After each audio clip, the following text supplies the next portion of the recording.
You're starting to kind of like look in this crack. The smell of sulfur and charcoal is very fresh. Make sure to kind of rub on each one of you. We're here to play some Dungeons and Dragons. Already tried stealing from this place once. We're not going to do this again. I'm really excited. We're playing Dungeons and Dragons. One potion of healing For the people who donated a little bit extra cash. for the Dungeons and Donations. We did our stream. People paid some cash today to feed some people in need. A lot of people wanted to play in person, so it's kind of our way to be like, all right, let's do the thing. Let's give people an opportunity to actually play in person. Looking right through you. Dungeon Donations is me, Dennis, and Mike. What we do is we raise money for other local charities by playing Dungeons and Dragons. Everything's going to be a D20. Particularly the CNY Food Bank has been one of our bigger ones, but we've also have, helped Vera House. Part of the way we raise money is people play for a seat to play with us here at Three Lives. It's been highly successful. And it's just kind of like a really cool, unique way to give back to the community.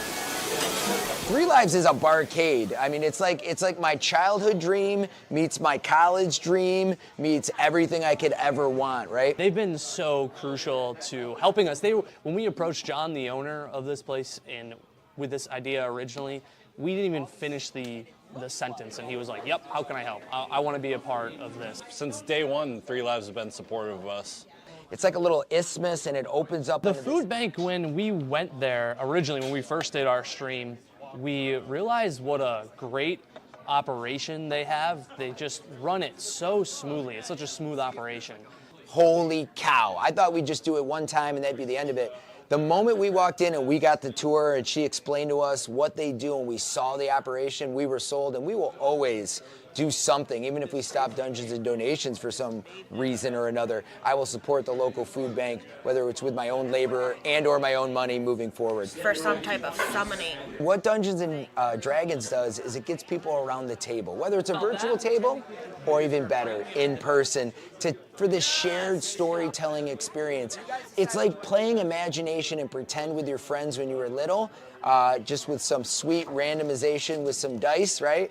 And you're partners. You're not adversaries. You're partners in this journey. I feel like that's one of our main pillars is community. We're all playing together around a table, sharing laughs, sharing a story, telling a story together, and it's really, really unique and something people don't really do too often. It's a really unique experience. We wanted to spread that to other people. We know a lot of people find it fun, and it's a good way to just kind of reach out, meet new people. There's a lot of people here who we've never played with before, who we've never met, who just signed up because they heard about what we had going on. Not only helping the community, but building community. And I think D&D does that in a magical way.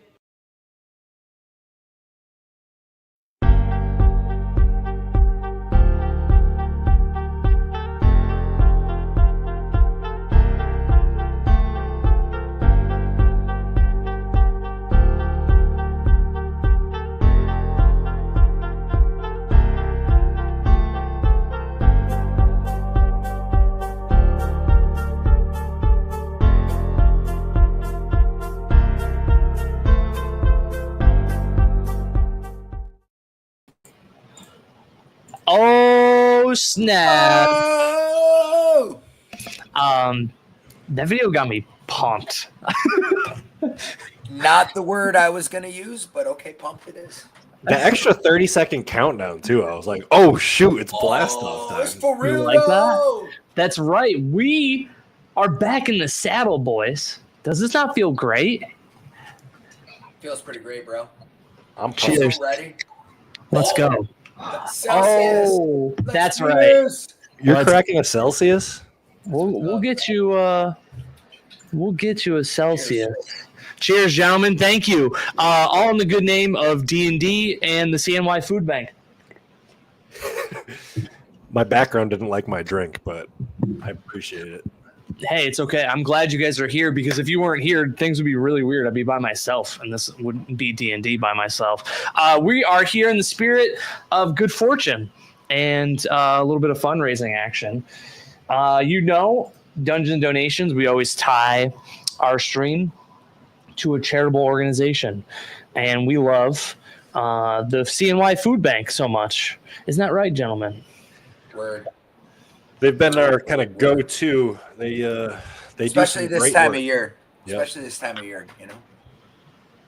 And I can't especially this wait. time of year. It's especially tough Thanksgiving and then right into Christmas.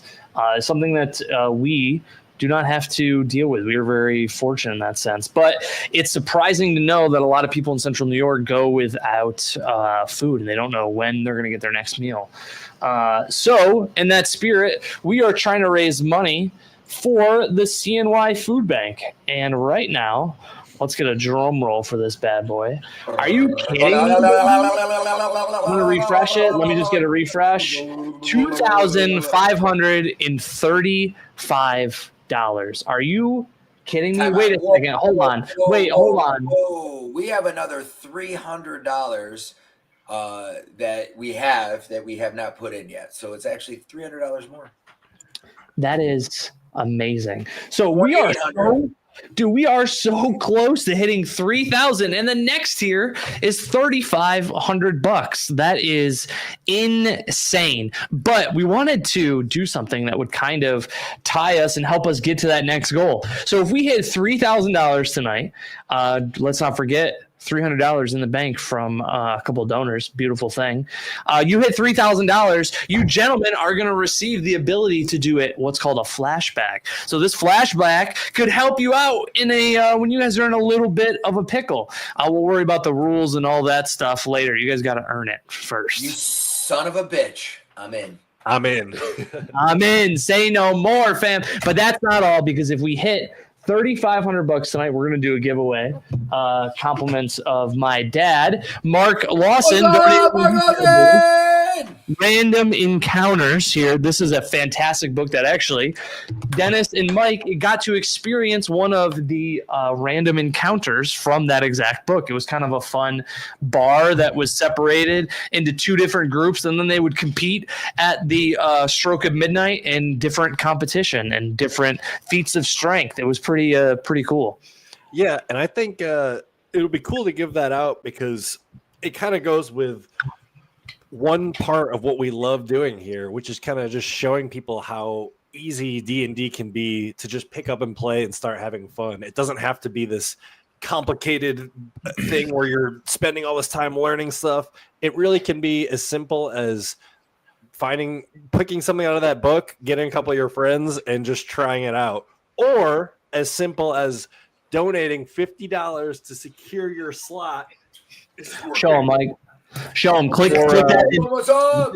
Bigger. 3 lives here. Is that working? There we go. Boom, baby. Check that out. Are you kidding me, dude? Dang. What? So $50 as a donation gets your spot saved at 3 Lives this Tuesday, December 3rd. We plan on starting when? 6 p.m. at 3 Lives? Yes, indeedy. Yes. Yeah, and it literally is that easy. Even if you've never played before, this is the perfect time to try it out. So we hope there's someone out there who maybe is interested and they want to hop in and play with us. And hope you all enjoy the stream we got going on today. Listen, it's a good time. We get to play in person, which is I love playing every Sunday with you guys online, but there's something even more special when you get to play in person. So, oh, hell yeah. And it's at 3 Lives, which is an amazing place to drink and get amazing food. Yeah, I think that really does add to a lot of the experience. There's absolutely nothing wrong with signing up to play at a local game store and having that crunchy Sunday afternoon, but it brings a different ambiance doing it in a place like 3 Lives where we have themed drinks around our event and it's a whole room of people all playing the same event. It is just it's a fun time. So Word. Speaking of fun time, every time we do one of these streams, it's a fun time. So I'm excited to rock and roll with you guys. I want to just talk a little bit on the adventure that I chose and why real quick. So the Merkmeyer Malevolence is the very first adventure of this book right here. Dennis, do you have something to say? No, I was just I love the word malevolence. It makes Malevolence. That word is malevolence. Whoever came up with that one nailed it. I'm going to assume it was Shakespeare. Party in your mouth. Oh, probably. I'm Malevolence. I'm giving him credit for that one.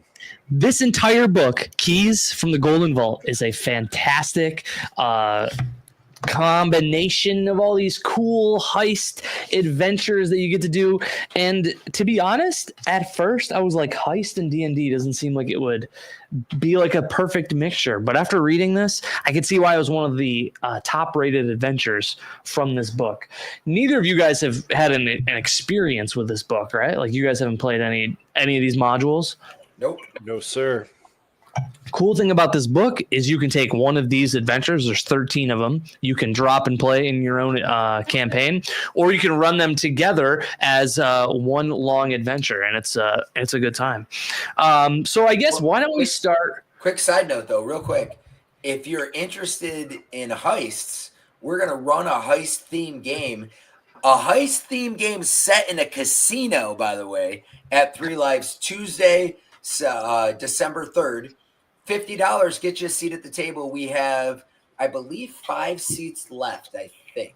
5 And seats left. it's like Corey said, it's the next adventure in this module or in this book.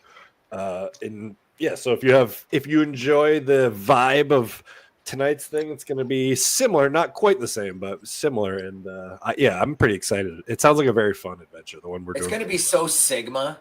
Like, I'm just saying. That's the amazing. exact word I was going to use, dude. Speaking of that, if you want to make your donation, your $50 donation, scan the QR code on the top right of the screen, and you'll be taken right to the GoFundMe link here. Let me see if I can even be really fancy here and throw it in chat. Let's hope this works. Sending it. Also, that should work. So hopefully, if you're not technologically savvy, you can scan the QR code and make your donation today and lock in your spot. All right.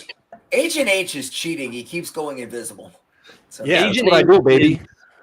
That is a little ridiculous. I am gonna do that for some reason. Agent H, which is a great way to segue into our character introduction. So, Mike, why don't you tell us who Agent H is? Agent H, guys, this is the perfect agent for the job. In some ways, I'll say that. Agent H is what we call in the D&D world a changeling. This is a race, a lineage that is able to change their appearance almost at will and can have any face that they've ever seen before or can think up.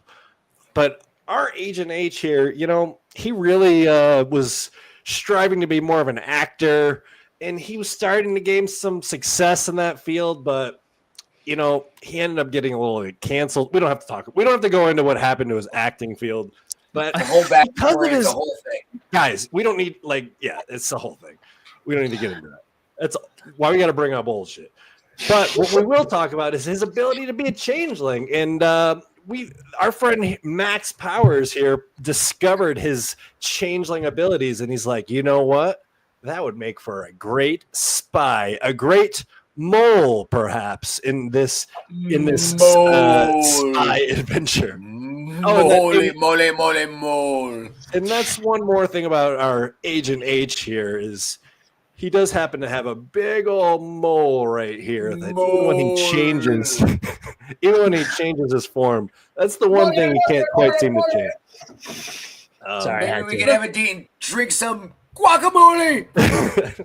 So yeah, that's Agent H in a nutshell. A little bit more of an actor. Help! But How did he get trapped in this giant nutshell? Sorry. And you know what? He's just going by Agent H right now because as a changeling, you don't like to give away your kind of true identity. So when you change form, sometimes you got to change your name up. But for now, he's just Agent H. Agent H is the perfect man for the job. Now, Max Powers, how did you stumble upon Agent H? Well, Max Powers was taking in a little community theater as a lover of the arts, of course, and he saw this man and the tremendous range that he had. But the most important, amazing thing about him is a one-man show, but he played all these different characters despite the mole. So Max Powers was like, this is my protege. As one of the realm's greatest spies, talent knows talent. So Max Powers, as one of the world's, and here's the thing: very few people know that Max Powers is one of the world's greatest spies because he's that freaking good. Thank you. I'm glad someone said it. If he's such a good spy, no one's gonna know who you are. That's the whole Right. point. He nails Exactly. it. Right. Exactly. So here's the thing about Max Powers is Max Powers has such undying belief in his abilities that very often he stumbles into the right answer. He is one of the luckiest men alive. In fact, one of his great talents is how lucky he is and his just undying belief in what he's doing. And he's taken Agent H under his wing on a few missions that have been wildly successful, I might add. This will be no different. This will be no different. So just get out of his way and let Max cook. That's all I'm gonna say. You just gotta let Max cook, baby. It's his kitchen. We're just living in it. You know what I mean? Big dogs gotta eat, bro. I thought you were stirring macaroni and cheese there. Oh, Bomac, that's another story for another day. What's up, Big Dog? I love it. Bernie This is is amazing. For the record, Bernie is a pirate, and he's still here with us. I love that. Thank you, What a Bernie. legend. Chat, you keep popping off. You keep making comments in the chat. We can show them. We appreciate your support. This is amazing. Thank you guys for watching. Two characters that joined together and just so happened to save a little town called Timber Sprout, if I recall. We usually do a session 0, a session 0.5, where we kind of talk about our characters and run through, kind of help you guys, flesh out your characters a little bit. And you guys were able to save the town of Timber Sprout from the mayor embezzling thousands and thousands of coins from Timber Sprout. From there, you met Mira, who was actually a Golden Vault member. For those that don't know, the Golden Vault is a group of secretive. It's a secretive organization, and what their goal is basically to help protect the good and always do the right thing. A lot of times they're taking on these jobs and these missions that are morally wrong, maybe not legal, but the Golden Vault has a motto that kind of reflects its primary motivation. It's do good no matter the cost. And upon becoming a member of the Golden Vault, you guys got this little yes, you have. Nate, you have been to Timber Sprout because we played Werewolf at Mice with Timber Sprout. That is right. That's my go-to name for any city, baby. That's so funny. I was trying to remember where I thought Nate did a D&D game. That's funny. That's just my go-to name for any city. And you guys got your invitation to the Golden Vault, the group of super secret agents who are tasked with usually stealing something, right? And this time, you get your music box, but what also is kind of cool is with this music box, you also got a very special key. Now, Mike, if you don't mind opening up roll 20 for me, I'm going to share with you guys what this little key looks like. And hopefully it doesn't give you, no, it shouldn't. So you pop this little key inside your music box, you turn it a couple times, and out from the music box plays the message that we heard on social media. But here it is, ready? The voice playing out of this beautiful, ornate blue music box says, "Greetings, operatives. The Golden Vault has learned that the egg of an eldritch horror has been mistaken for a historical object, and it's about to go on display at the Varkin Bluff Museum of Natural History. The anthropologist, Dr. Cassie Donnell, tried to warn officials about the egg, known as the Merkmeyer Stone, but no one believed her. We do. We know that if this egg hatches, many will die, or worse. This quest, should you choose to undertake it, requires you to infiltrate the museum, steal the egg, and return it to Dr. Donnell, who will neutralize it. There is no time to waste. The egg could hatch at any moment. Start by meeting with Dr. Donnell. Good luck, operatives." Well, Agent H, this seems exactly like the mission we've been waiting for. Yes, darling, as long as it pays well, it sounds like the perfect job for us. Gentlemen, you have heard that name, Cassie Donnell, before because she has a spot that she likes to go to. It's called the Sage's Quill. The Sage's Quill is like this plush tavern that's right in the center of town. And I would imagine you guys would probably head that way to the tavern, or is there anything that you guys want to talk about before we head to Dr. Donnell? Let's not let the plan get in the way of the planning. Let us go. That's exactly what I'm talking about. This is amazing. Well said, Powers. I'll write that down. Stay with me, Agent H. You'll go places. Never let the And- plan get in the way of the planning. As you said, don't let the plan get in the way of the planning. You guys arrive at the Sage's Quill, adorned with this giant oak sign with this intricate quill that's in this ink nest pot. You open the door and you immediately smell all the wonderfully cooked bread. You smell all the beer that's brewed in the back, and you see a few people that are scattered throughout the tavern. But you see one person that's in a white gown with her hood up, sitting in the corner, and she sees you both enter the tavern, and she beckons to you. All right, Agent H, play it cool. Follow my lead.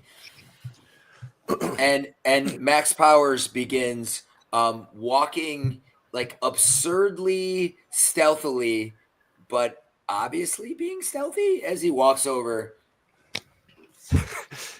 Always check the corners as he walks over. Agent H just trying to keep up. Trying being the key word. Yeah. And The keyword. he walks, Max Powers walks like he's going to sit right across from her, and then takes a few more steps and sits in the table behind her back to back. And then Agent H is going to sit at the table with her. Well played, Agent H. Well played. So one of you is sitting at the table with her. I just want to reiterate. And then Max Powers is sitting back to back in the booth behind Dr. Behind me. I think behind me, right? Yes. Yeah. Okay, behind Agent H. All right. You guys are sitting back to back. Agent H, you sit down as Max Powers slinks behind you to take his seat. And as you sit down, she looks at Agent H and she says, "Thank you for coming so quickly. A few weeks ago, I attended a dig in the Merkmire and unearthed this furrowed light green stone, this emerald stone. I'll give you all the details, but the bottom line is that this isn't a stone at all. It's the egg of an eldritch horror. Moreover, my research indicates that it'll hatch at precisely midnight tonight." And she leans into you. "Trouble is, no one will listen to me. The university ignored me. And I was caught trying to steal the egg from the museum so I could contain it. Now I've been fired, and the Merkmire Stone display at the museum opens tomorrow, and the egg is about to hatch. You have got to steal the Merkmire Stone and bring it back so I can save the city." All right, Agent H. It's time for you to practice one of the top skills of being a secret agent. It's time for you to communicate. You can remember that by the letter C. Write that down. He turns around and says, "Got it."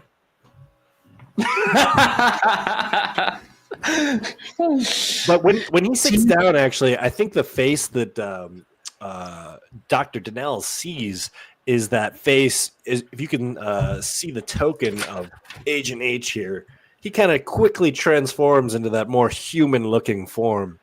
Still a big old mole there, but as he seats, he's taken this human form, and he's ready to communicate with this Dr. Donnell. But obviously, we're doing it all secretive, like. Does he think that I can't see him? Oh, we are some of the best spies you'll ever see. And he reaches his hand out and he says, by the way, I'm a normal human person, Harry Johnson. And he reaches his hand out for a handshake. Well played, Agent H. Well played. Well, if this is the best the Golden Vault can do, then I guess I'll take it. And she reaches her hand out and she shakes your hand and she says, Harry Johnson, thank you so much for taking the time to hear my plead. The thing is, that egg is going to go on display.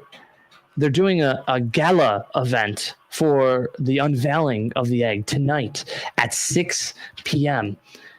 I have tickets for you guys to go into the museum, maybe scope the place out, get information that can maybe help you steal the egg.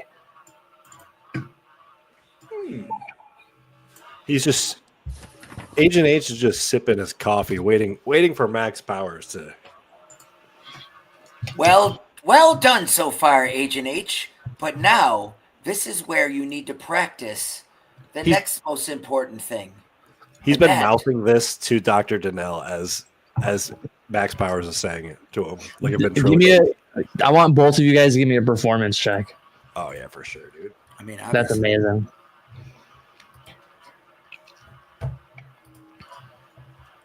I mean, 220s, bro. Obviously, we're killing it. Dirty, of course. Wow, that's crazy. You guys are crushing this whole thing. Like, he's mouthing the words back and forth. And I'm sorry, what did you say before I had you do the performance check? I was about to tell him, you see, Agent H, you now need to practice the next most important thing of being a spy, and that is analytical thinking. You can write that down as AC. Write that down. Write that down. AC. And you see Dr. Donnell like pulls out this like little 5x3 notebook and she just goes, okay. Yeah, Agent H is repeating this to Dr. Donnell, but he looks up at her and he goes, oh, that one was for me, sweetheart. I'm sorry. And he writes it in his own book. That's when Max Power says, oh, yes, I'm clearly a man waiting for a date who has yet to arrive. How awkward is this for me, who is here only to meet a date alone? And then you see Nailed it. You're nailing it, dude. And then you see Agent H point with his finger over at Max Powers, and he's going to cast a whisper, the cantrip, and he's going to say, "But Powers, what about the egg?" You see, it is our mission to get this egg, and we shall, Agent H. This is where we accept the job and do the thing that spies do. Dr. Donnell, consider ourselves hired. And he reaches his hand out again. Ourselves. Yeah, I knew both of you were together. Yeah. Well, thank you. I appreciate it. Here are your 2 tickets to the gala event, and she hands you 2 tickets. And she says the only other thing with the gala is it's a gala, gentlemen. You have to dress a little bit nicer than you both look. And you see Cassie pops her head out of the booth and looks around towards Max Powers. Darling, are you insulting my tunic? Well, no. I loved it, baby. Let us dress up. This old thing. You're a sassy one to know. She puts this purple velvet bag that is from her side on top of the table, and I want you guys to roll an Arcana check. Purple velvet bag, huh? 5. Oh my gosh, I know exactly what that is. Or just Agent H. Both of you. Sorry, I wasn't Since sure. you guys are crushing the performance check. The bag plops down on the table, and from it she pulls out two of these like elegant like outfits, like this blouse that's adorned with all these intricate like floral gold patterns, these long flowy trench coat. Hands to both of you these outfits that look almost like for nobility sake, and she says these will be to get you into the gala. The other thing I should probably tell you is you won't be able to bring your weapons into the museum, especially on gala night. You see, they have a very strict no weapon policy at the museum. Well, Agent H, tell her that I am a weapon. He says the kind of piece he's packing you can't put away, darling. Oh, I can fit pretty much about anything in this bag. And she slaps the top of it. And she says, this is actually something that will really, really come in handy. And she pushes the bag from her side of the table over to you, Agent H. Thank you. This should come in handy, certainly. Sort of anything goes in here? Yeah. And as you go to open it, you quickly realize it is a bag of holding. And she says, you can put your equipment in this bag, and if you complete the task, I'll give you the bag. But for now, you can use it to at least store your weapons and get by the guards. Sounds fair enough. Well done, Agent H. Now, let's do what we do. And Max Power stands up, and he takes the tunic, and he says, oh, thank you, woman who I definitely do not know, and stranger who I do not know, for taking pity on me and giving me this nice outfit, of which I will certainly wear, but not to any gala or anything. Thank you. And he begins walking out. Right as you start to walk out, Dr. Cassie Donnell, she grabs Agent H by the arm, and she goes, I think you might be the one I should give this to. And she slips this map to you. I can make it a little bit bigger. As she hands it over to you, she whispers in your ear, this map I've used in conjunction with the museum map that they offer at the front desk. From what type of information I've been able to find out myself, there's just some things that don't add up, and maybe this will help. Particularly the alarms that I know they staged throughout the museum. I'm not sure exactly where, but I also know there's a way to get to the skylight. And she has sent you this hand-drawn map as you leave the entrance of the leave the exit. Darling, is there anyone in this place, perhaps,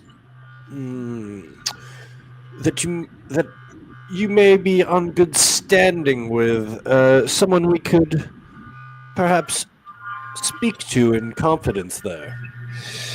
Well, I can tell you that not really anyone there likes me after me trying to steal the Merkmeyer stone. I can tell you the curator, Alda Arkin, is a vile woman. She's the museum curator, and boy, is she nasty. She was the one that caught me red-handed. I think she's up to no good. What was that? What's her I'm name sorry. again? What was her name? Yeah. Alda Arkin. Got it. A-L-D-A. Yep. Ooh, I'll have to look out for her. She's the curator, and if I had to guess, she's probably the one leading the gala, organizing the entire thing. But she should have everything that you need. She should have keys. She should know where the Merkmeyer stone is going to be held. Maybe she could tell you other secrets. All I could tell you is that she is a vile woman. Alda does not have a mole. I would have. She might in the future. In the future. It's all right. Likely in the future. Meanwhile, Max Powers is outside, just waving to people as they come in, just greeting them, real friendly, like I'm just a friendly citizen here to greet you That's for amazing. no other purposes. That is amazing. So Maybe good at just- acting casual. So casual. I'm flying casual, bro. I'm flying cash, bro. Amazing. Anything else you want to say to Dr. Donnell? I don't think so. Nailed it, Agent H. Nailed it. We're ready to frickin' get to work. Yeah, doctor. I mean, that's what we do. Just get out of our way and let Max Powers cook. Darling, and don't expect us to get caught like you did. We're professionals, sweetheart. Well, I hope you have better luck than I do. You do seem rather professional. I don't know about your friend. Is he? Are you running the show, or is he? I can't tell. Are you kidding me? He's the greatest spy in generations. Look at him. And we look out the window, and he's like super, super like extra acting casual. And Agent H is just amazed at how casual he's looking. And she's like, okay. He looks so casual. Amazing. Okay, so do you guys head right to the museum from there? No. When Agent H comes out, well done, Agent. Now, what did she hand you in there? You think I didn't see that, but I missed nothing. I don't even think she suspected you were with me the whole time. Well played. Obviously, Agent H. Obviously. She handed me this, and he unrolls this map. A map? Oh, they're going to make this far too easy. Now, come. We enter the most important phase of any spy's life. The planning phase. Come. Let us plan our first adventure. I'm writing this down. Yes. So we slink off to the museum and try to get a spot where we can see it, but where we can casually look at the map and discuss our plan. Yeah, so you guys are like, we'll call it like 100 feet away from the museum. The facade of the Varkin Bluff Museum of Natural History has like these enormous columns and elegant archways, like etched from marble. The visitors kind of like bustle in and out of the front of the museum. It is during normal hours of operation. I would say right about now, it's about 5 o'clock. The gala is supposed to start at 6. You also know the museum typically closes at about 8 p.m. at night. Especially being residents here, I would imagine you would know the very basic schedule of the museum.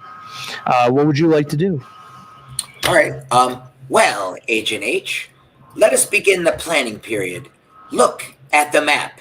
Tell me, what is it you see, Agent H? Where is the greatest weakness in their defenses? The greatest weakness in their defenses. Oh, this is really more your bag. I've just been staring at the shop. I'm simply training you to be the world's second greatest agent. All right. Let me think.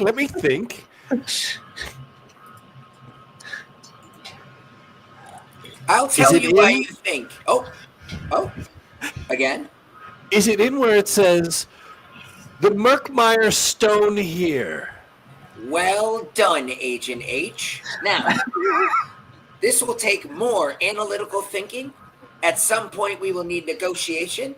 We will need to understand the layout, and we will need situational awareness. You can remember that by the acronym ANUS. Write that down. ANUS. Perfect. Wait, can you give me that acronym one more time? Analytical thinking, negotiation skills, understanding the layout, and situational awareness. Or as I like to call it, ANUS. Yeah, thank you. It's never let me down.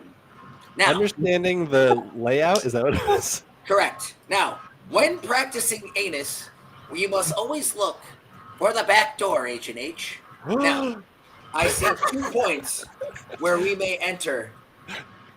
There is this small entrance in the basement, and there is the attic window in the roof.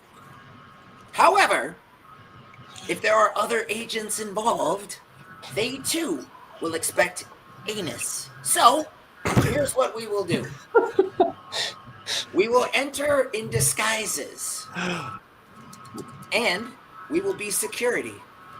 Security on the lookout for the good doctor, and we will check their security systems. This will not fail. Once we've got a layout of their security, from there, we will refer back to ANUS. Or anus, as you say. Exactly. Or anus. Exactly. Now, So, Agent H, do you have any thoughts? Let me see first your best security detail agent. how's this? And he turns into like a big thick fella. I think maybe and perhaps even an orc, a half orc, I'll say. And he's got a big old thick mustache, and but he's still got that big old mole.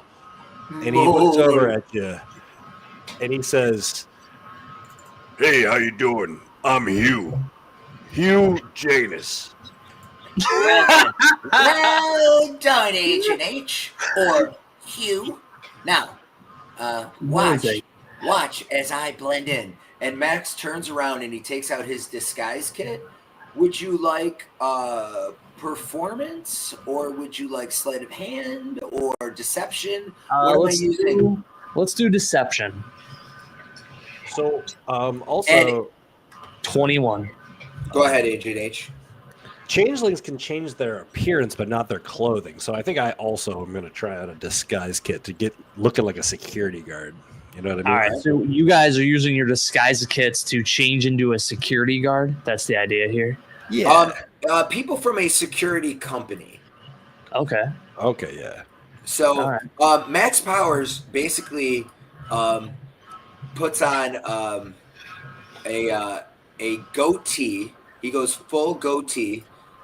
He puts on a long wig and has it back in a pony, and he has like a slick black suit out. He's kind of putting out evil John Wick vibes. Oh, I like fat Steven Seagal though, but he's going for off-brand John Wick. Okay. All right. Yeah. I love that. Yeah. And what does your guy look like? Wait. As Bernie said, clearly a tight black shirt. Like Exactly. his abs are popping. Yeah, that's true. Agent H, who now goes by Hugh Janus in this character, he's sort of a thicker half orc. I think he's got a similar kind of.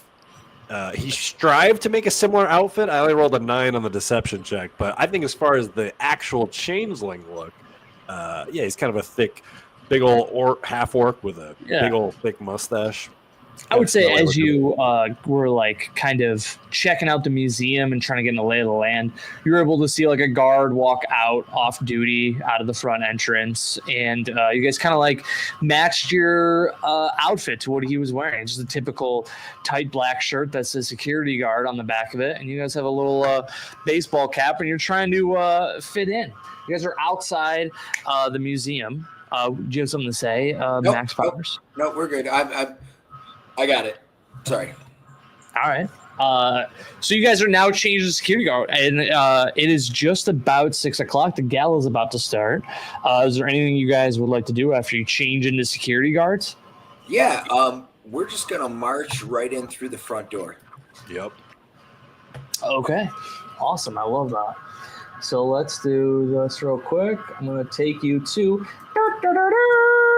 Funky Town. Please take me to Funky Town. Gonna take you to Funky Town. I should be able to see the map. Mike, do you see it on your end? You gotta do a little. I do not see the map. I do not see the map. Uh-oh, I got a ZTF. Or black. I was ZTF the bejesus out of that. Hold on. Aw. No vision. Ooh. No token. Am I token on there?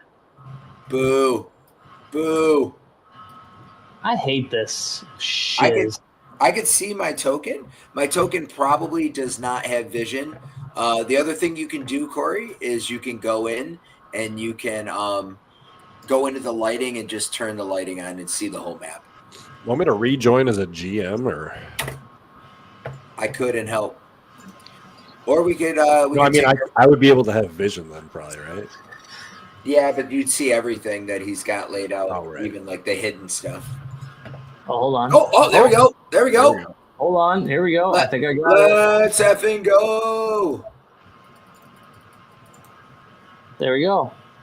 Now tell me what you see. Let's see. So that looks See like the that. front door that I'm about to walk through like I own the place, because I do, because I'm max powers. Let's see. Let's reveal this area. See if you can see anything. That's a bummer, man. Sorry, bro. I think we got to turn vision on the tokens. Yeah, I did. I turned vision on the Wait, token. I'm seeing stuff. What do you mean? You I just have can to see reveal. that. I can see the edge of the map. We haven't walked in yet. Is the problem. Yeah. The doors You're in good the way. now. Oh, nice. Stuff. There we go. Okay. Okay. All right. Let me see. Is that close enough? Yeah, whatever. Yeah, I got it. Let's go. All right. So you guys walk into the museum. Let me tell you what you see here. The gemstone wing. Nope, wrong one. Sorry. Hold on. You guys walk through the main door. You see right here this big giant front desk. And you see the some patrons that are walking by. You can see these guys right here. Kind of just checking out the exhibit to the left and to the right. You see two statues that depict some kind of like thieving. You can see that it's like was like marble by this very popular artist. And you also see more guards that are walking in this room. You see one right here. Let me just ping them for you. And one right here. There you go. All right. So Max Powers makes a beeline for this guard right here. To the right. So you make your beeline over to the guard. Like so. And as you guys approach the guard, Dennis, why don't you roll me a D12, buddy? A D12, I shall roll. Roll this D12. What's up, 11? 11. You approach a tiefling that is looking at the painting that's on the wall, and it's almost like she doesn't even notice you when you walk up to her. Hello, patron. Fear not. The Max security team is here to make sure these paintings and all other things are safe. And you kind of like, she like, oh, are you the new guys? We are actually a special team brought in to analyze the defenses of this museum. We were brought in by everything in here. Alda Arkin herself has called us in. We're kind of a big deal. Give me a let's do a deception check at advantage because you remembered Arkin's name, Miss Arkin. Will do. Deception. Yep. Dirty 20. Dirty 20, amazing. So she goes, well, oh yeah, if you guys are here on Mrs. Arkin's behalf, it makes sense. I believe that's Dr. Arkin to you. Oh yeah, doctor. I mean, she does get a little upset when we forget about that PhD. Put some respect on it. Are you both gonna relieve me of duty? I didn't think I was supposed to break for another like 5 minutes. No, you are to bring us on a tour of the security systems. And don't skip out on the hidden ones, or Alda will be quite angry with you. Okay, I mean, I guess I can... Immediately, young man, do you not know who you are speaking with? Buddy, you've got a short temper. I wouldn't push it. All right. I'm sorry. Here, let's just go into. I'll take you into the break room first. I'll show you around a little bit. Will there be donuts? Yeah, I think Ted brought the powdered ones, but he only brings powdered ones. Kind of annoying. No wonder that egg almost got stolen. So let's see. Can you? What had happened? Did I snap you to a position? Got it. So you walk into the break room. There's boxes of supplies that are stacked in the room in the corners, and there's kind of chairs that surround a circular table in the middle. She goes, "Well, this is the break room. I mean, it's not much, but when you get your 15 minutes, not bad to kind of hang out in here. There's no TV, but sometimes Bill will bring in his famous homemade mac and cheese." And she walks you down to this room through here. And this room has filled to the brim with records, large filing cabinets all along this whole building or in this room. She says, "This is the records room." And before we continue, I'd like for you guys to give me a perception check. For sure, dude.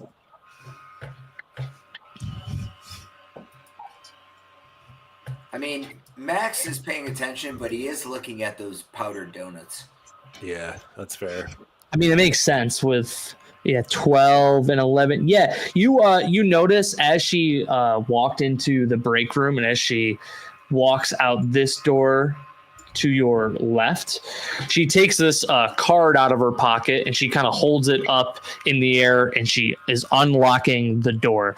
And she says, "Well, I take you into the room below it, but we're not allowed into Dr. Arkin's." That's Dr. Alda Arkin to you. You Put forgot some to say respect on her name. PhD at the end. Yeah, I Outrageous. always No forget wonder about this the is such a PhD. slapdick operation. Hey, we kind of run a pretty tight ship, I like to think. I mean, A I tight mean, it ship is that tough. almost had the Merkmeyer stone stolen? Stolen? Try saying that 5 times fast. It You is got a bit mad of at a- him for making you say it. It is a bit of a tongue twister. And she continues on through the main level of the exhibit, and she brings you into this room right here. This is the part where I wish I could just show you because I don't like that it shows you a room. But you see 3 consecutive little rooms that go down into this hallway. And what you see is the ancient plants exhibit. These artificial plants made of wood, silk, and other materials sprout from artfully arranged planters. Tall ferns, bushes with strange berries, and slender trees are represented all along with these place cards about ancient plant life. And she points to the one fern that's immediately to your right as she walks in. She goes, "I actually built that one by myself. I was really excited when Dr. Arkin asked if I would put one together. I love the Mesothelioma era so much that I couldn't help myself." Oh, that's great. But do you love your job of keeping this place safe? Apparently not. Yeah, Stop- you really stop should be. playing. You really should be more interested in security stuff. Yeah, Cute, more though. like my friend Agent Huge. What, you guys don't have any passions? You guys don't have anything that My you love? passion is keeping this place safe. Now, please, I've seen nothing in line of security. I've seen your donuts, I've seen your files, and I've seen your ferns. Well, we're kind of it in terms of security. I mean, I'm sure you probably already got one of these, and she holds Secret. up her card, Oh, and oh. she says, "This card." I was supposed to receive a card upon arrival. Where is my card? Furthermore, I was supposed to be given a tour of all of the alarms.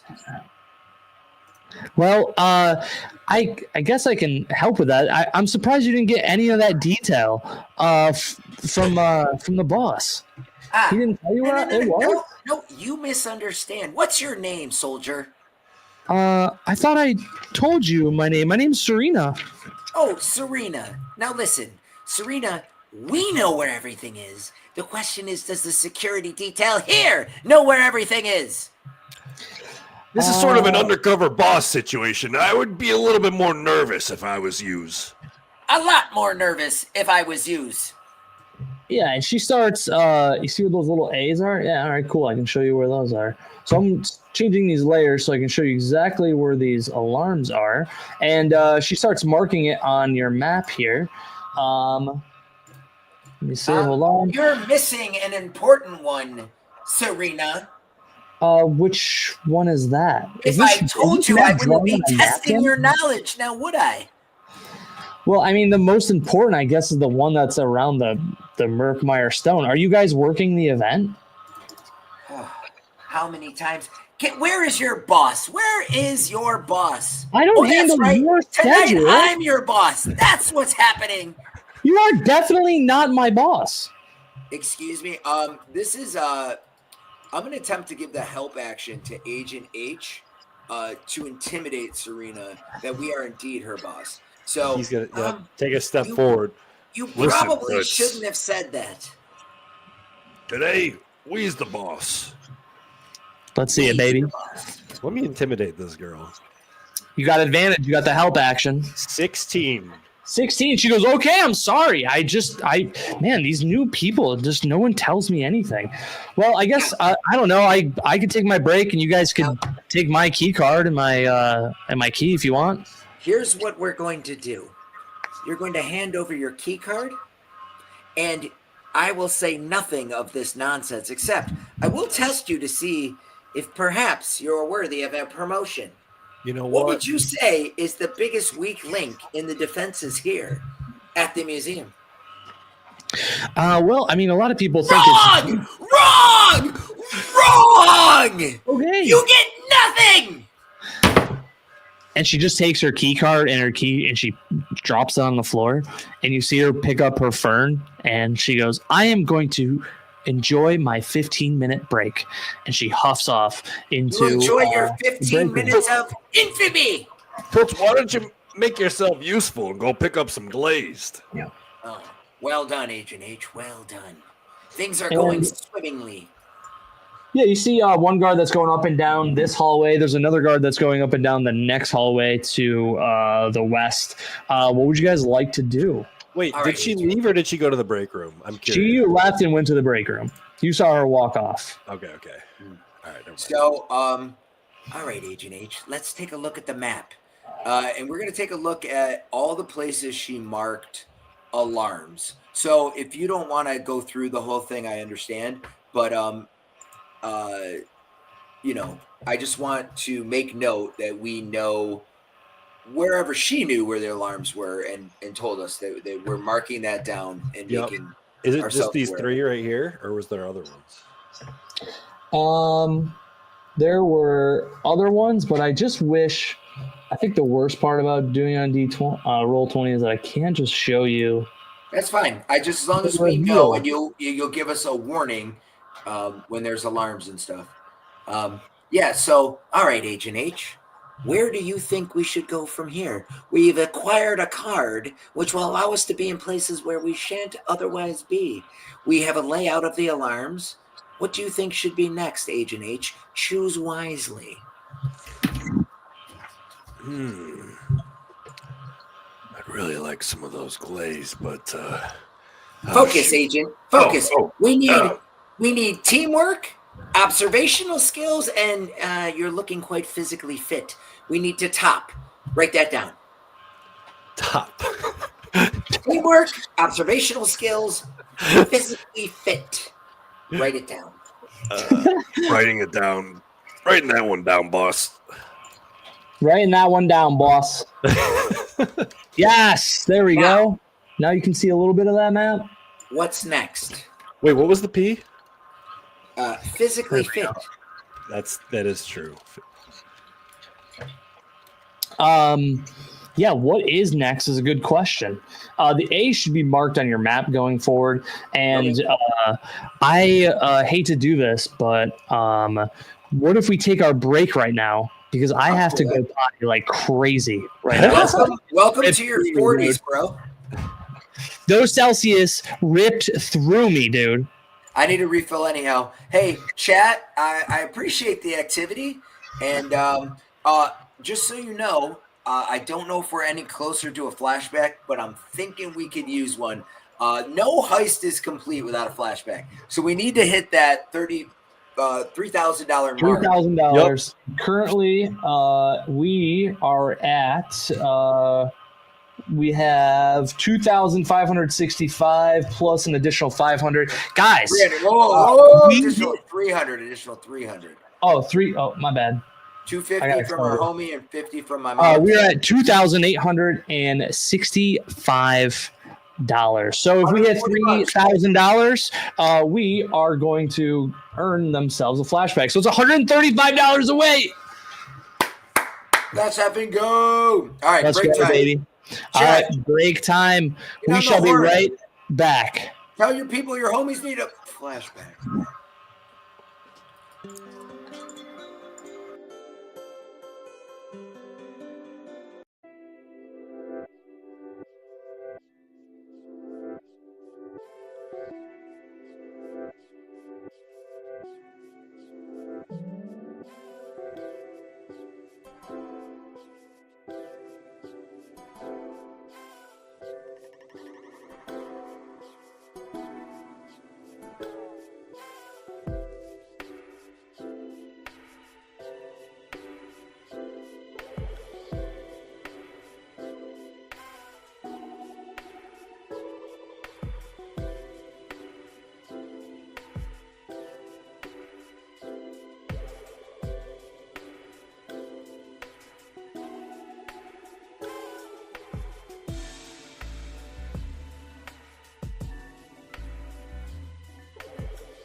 We are back. Sorry to take our break so early in the adventure, but I had to go so bad. It was going to be a big issue if I waited any longer. I'm sorry. A messy issue. Thank you. Just while we're here, I just wanted to say that someone reached out saying that they had donated and they wanted to play with us, and you are in, my friend. And if anyone else is wondering, like he was asking, we'll reach out with any kind of info about that we need you to know in the next couple of days, but we're probably going to go with just pre-generated characters, and you can literally just show up that day, and we should be all ready to play no matter what the situation. Even if you never played before, it should be no problemo. No problemo. Yeah, it's always a good time. We usually have some like new people that have never played D&D, and they always have a good time, even if they have no past experience. Word.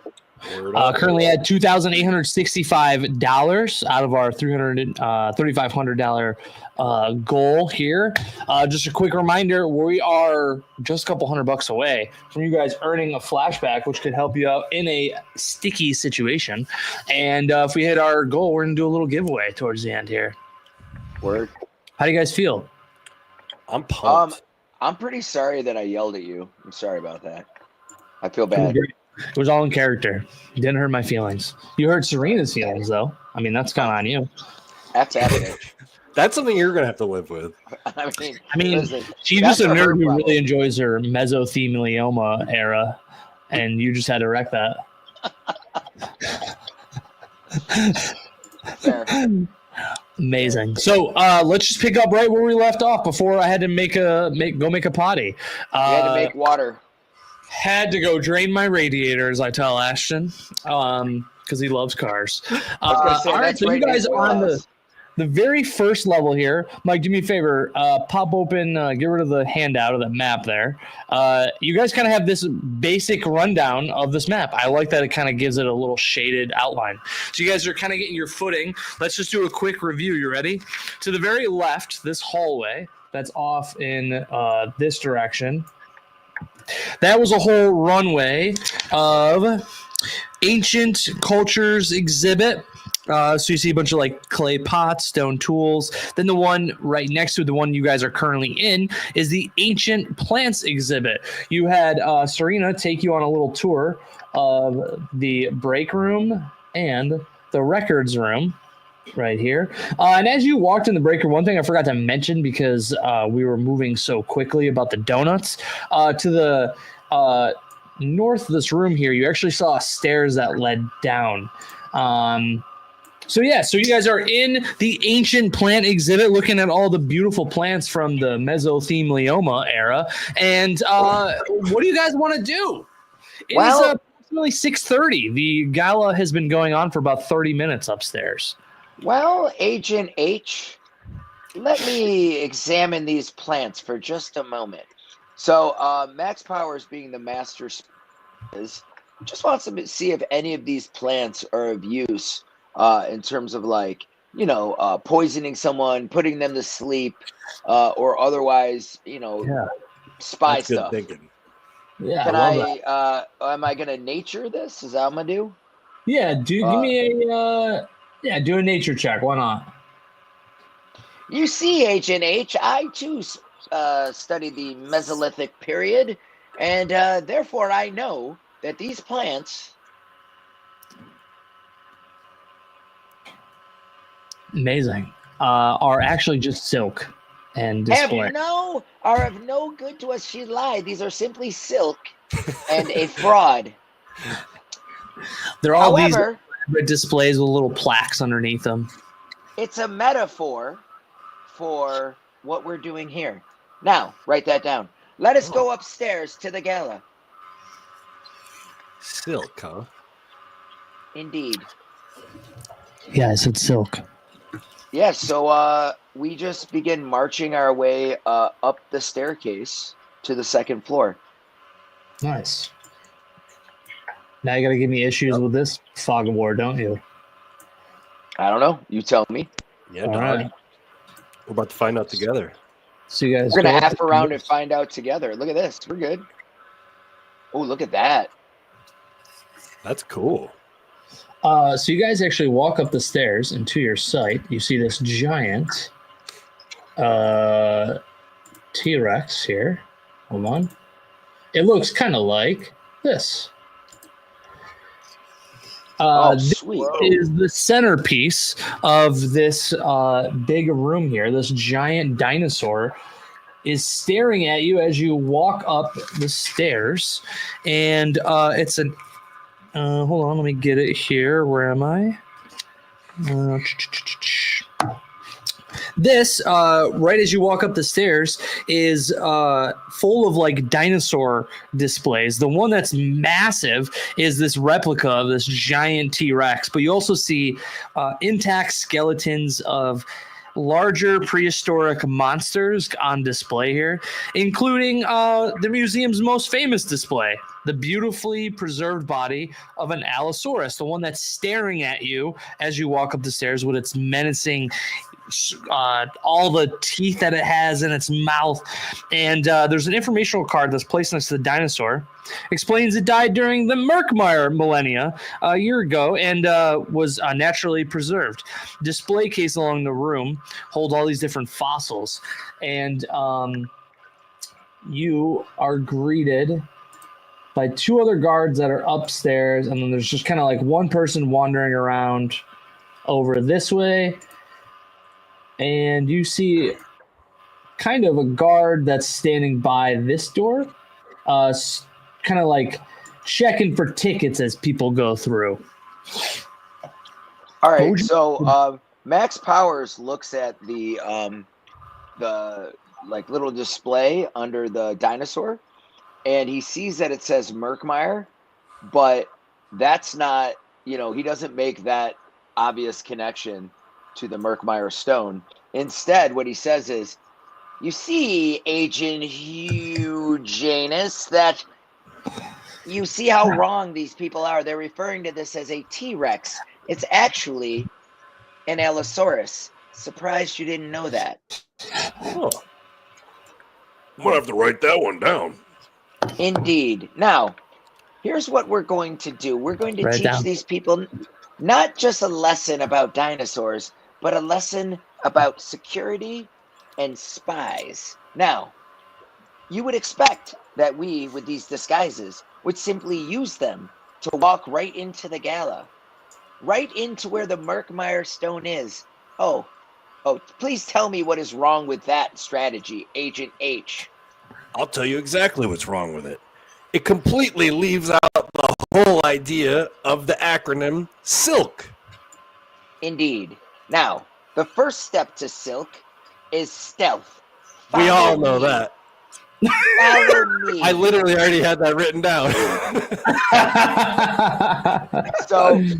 So Max Powers begins like stealthily in his full regalia, walking this way, and he wants to head down here by this guard and this agent. While we're walking, I think we finish up the final letters of silk here. Obviously, Max, we're also going to infiltrate.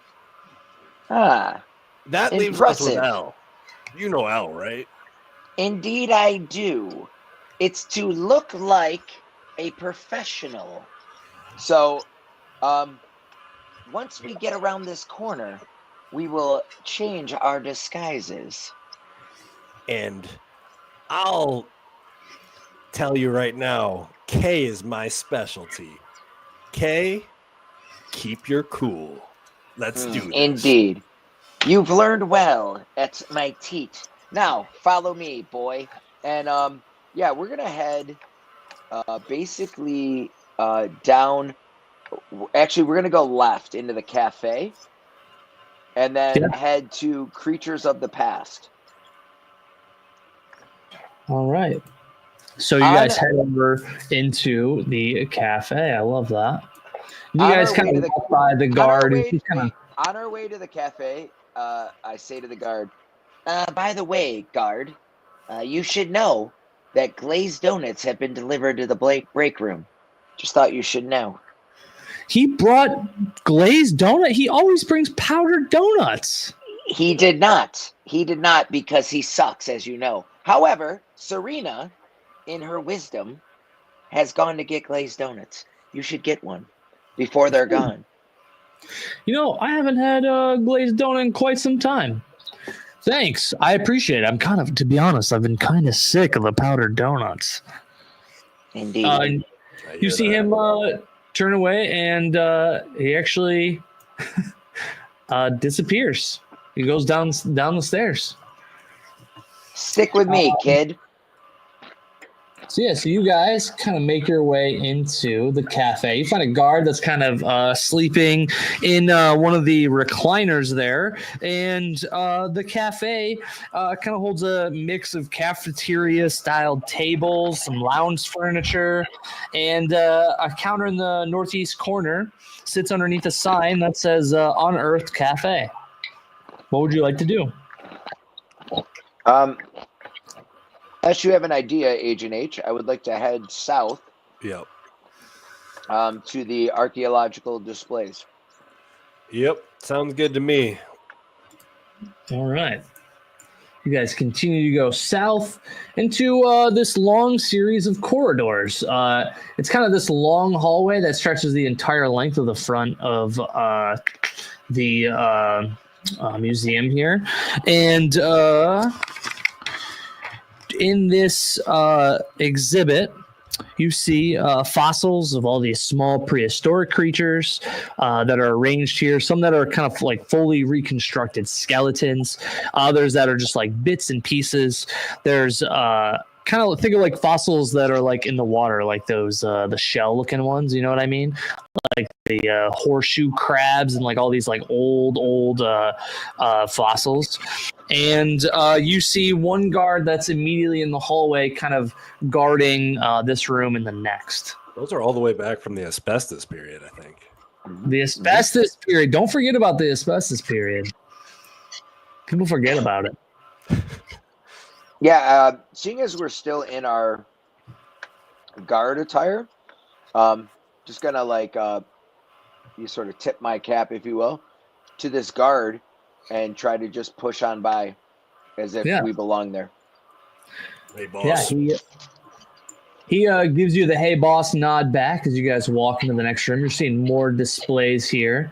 And you notice right to your left, there's a little door that leads in the hallway, which you would assume would lead back to the original room that you were in.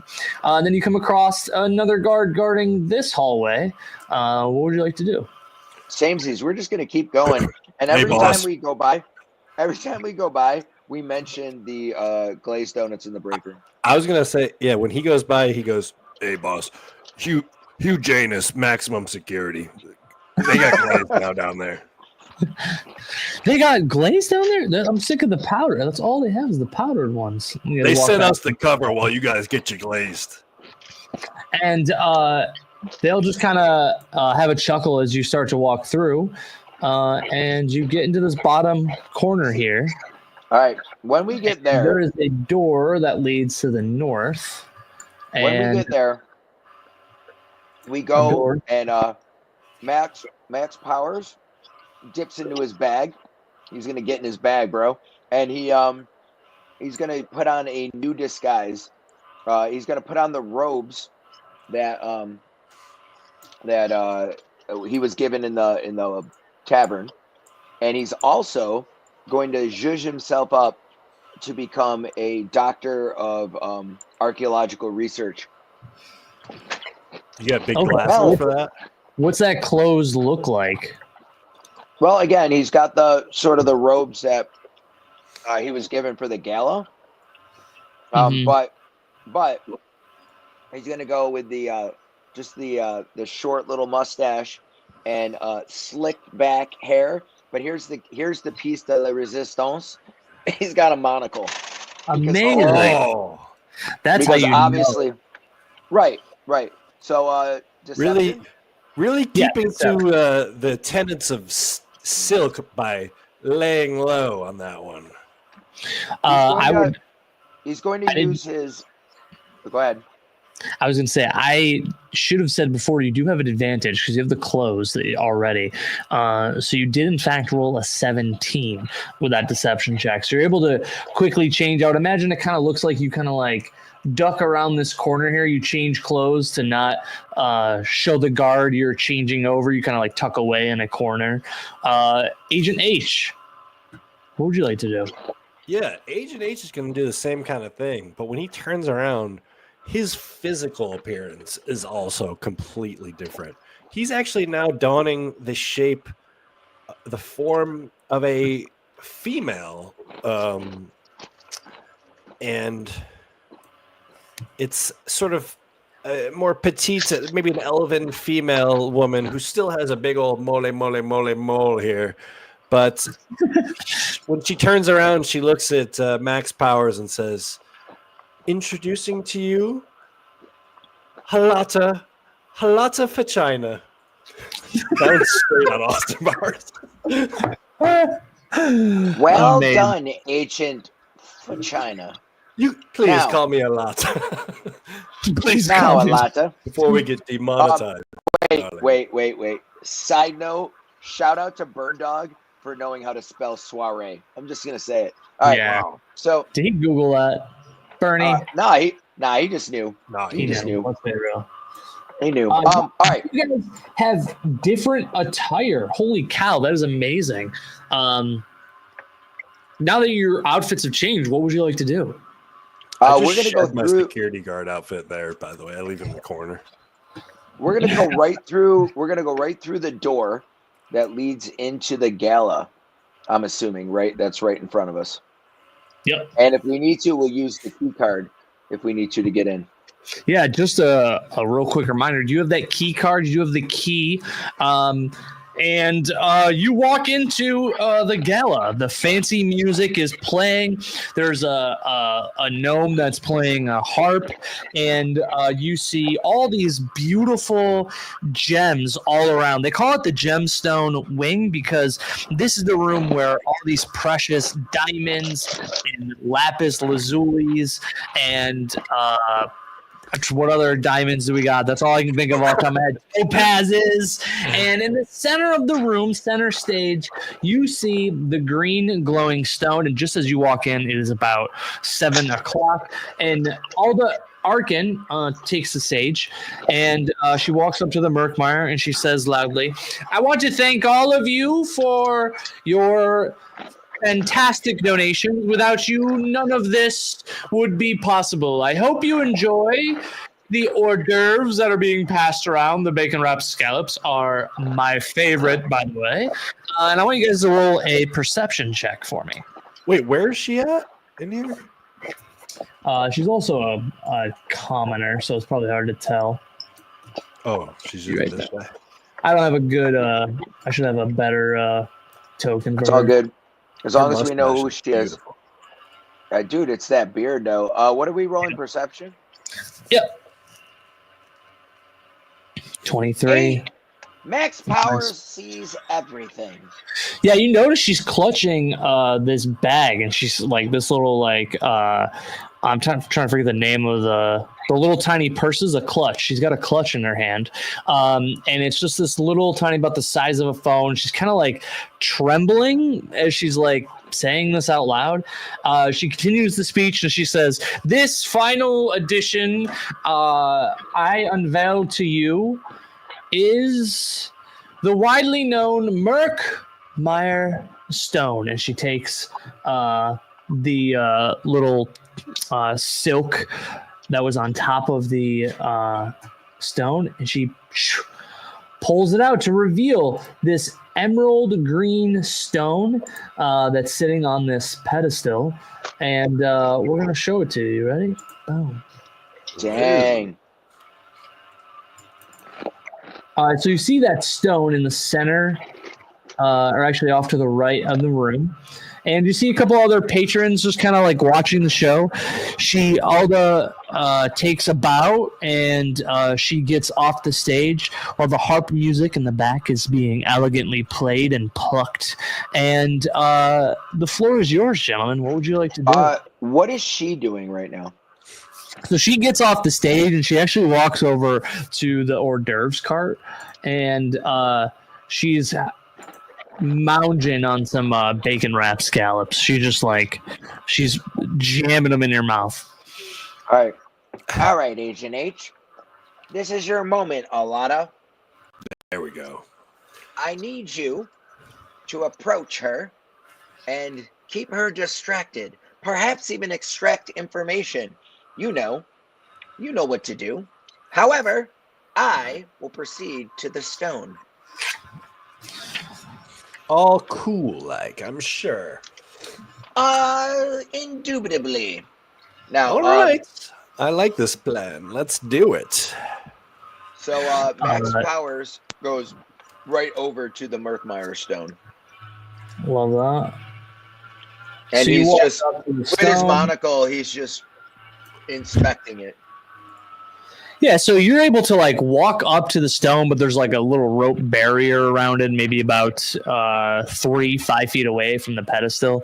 Why don't you give me an investigation check? Because you're like really looking at this pedestal here. All right. Investigation, you say? Yes, sir. Sorry, my character sheet is running from me. I don't know why. It's all good. Trying. What is happening? It's literally like someone's messing with me. All right, investigation. Yep. Crit. Nice. So you're like fixing your monocle, and just as you kind of adjust it a little bit, it's like kind of like focuses in on the pedestal. You notice these like ruins that are etched in the base of the pedestal, and you've seen those ruins before. You can actually sense that it's a trap that's triggered when something is lifted up from that pedestal. This is ruins that you have definitely seen in your past life here as your one of the great max powers as you do. Also, you notice that there is on the west wall has a air vent that's 3 feet high, 3 feet wide. That's right over here. It's a little vent that will eventually lead you to the other way. Yeah, so you're able to find out that that pedestal is rigged, and you find a little vent. Now the camera cuts over to Agent H as you approach Alda Arkin, and she's stress eating these bacon wrap scallops. What would you like to do? If it's not much of a bother, could I please share with one of those delicious scallops? Please save me from myself with these things. I'd eat the whole lot if you left me here too long, alone for too long. Oh, I indulge. Hello. Oh, you're a bacon wraps kind of guy, are you? A gal. Sorry. I forgot Please you allow changed me to introduce myself. A lot of vagina. Halata Vagina, very nice to meet you. You must be one of the museum's prime donors to get an invite to the gala. I do thank you for your generous donations. And she gives you a little curtsy. I've always just been fascinated by the Murkmire period. I wouldn't miss this for the world. It's a very interesting time. The Murkmire era was a time with such interesting creatures and, the whole blight that happened. But I'm excited to bring this piece of history to the Varkin Bluff Museum of Natural History. What a beautiful thing you're bringing to us here. And to think someone would try to steal it away like that girl. Ugh. I'm so sorry you had to deal with all that. It's a beautiful event you're running now, though. That's the unfortunate thing, darling, about running a giant museum is there will always be people who are going to want your precious items. Haters that try to bring you down. They try to bring me down, and I told Dr. Cassie that she was foolish. This woman, studies in all the strange occult things. That woman should be barred from any type of research here in the museum. Sorry to interrupt, but there's one of those bacon wrapped scallops left. Can I please get one more? Well, I guess I have had about 18 of them. Who's counting? I do feel like I'm going to have a tummy ache very soon. Darling, why so nervous? Today's a day of celebration. Look how beautiful it all is here. Nervous because this is a monumental time for the museum. This is a unveiling of the prime specimen, the Merkmeyer stone. Why don't you roll an insight check? Yeah. Get after it, Agent H. 10.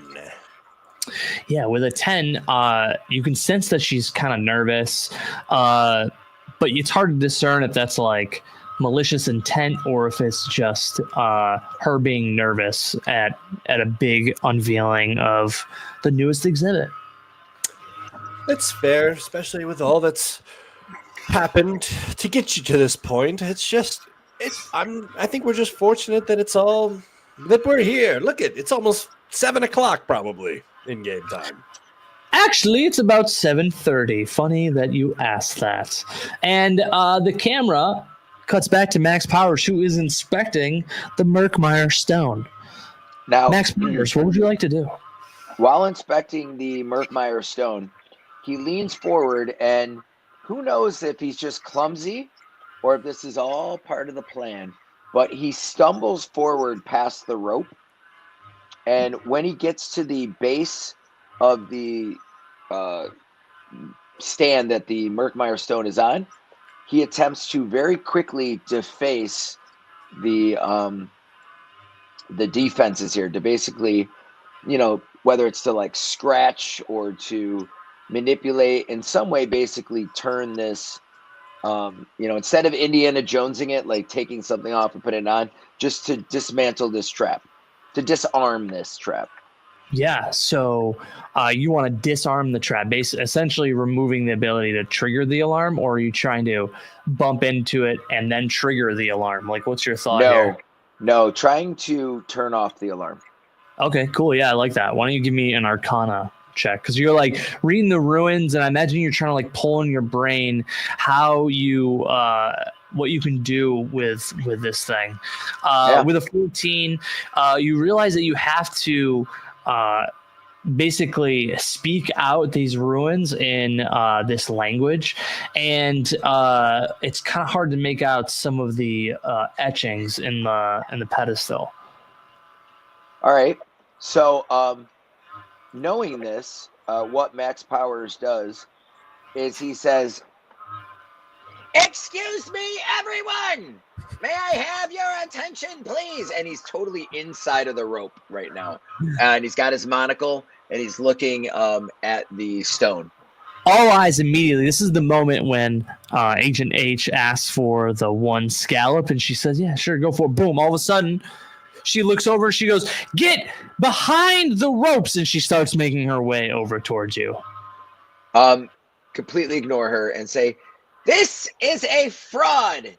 I, Dr. Doofenshmirtz, I am an expert on this period of time, and this is not a true Merkmeyer stone.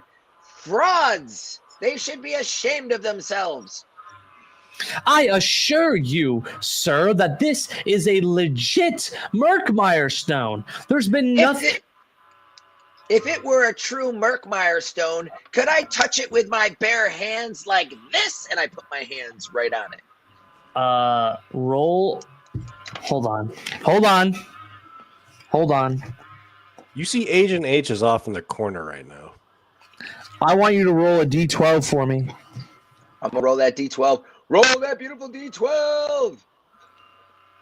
4.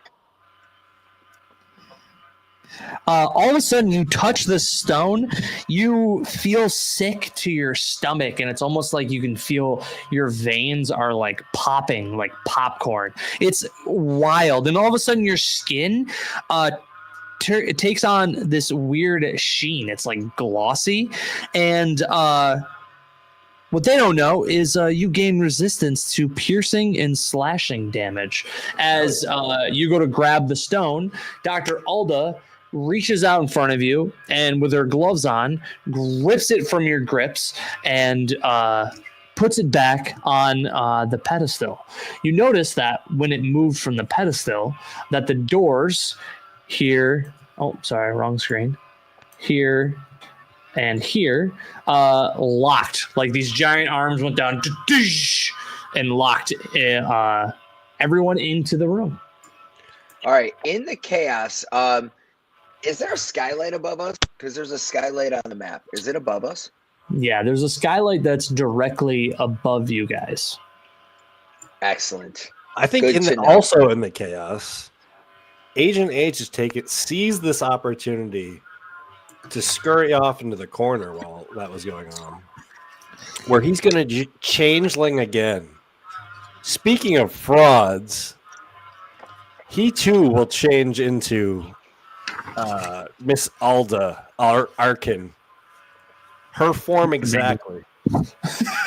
All right, roll me a deception check. This is amazing.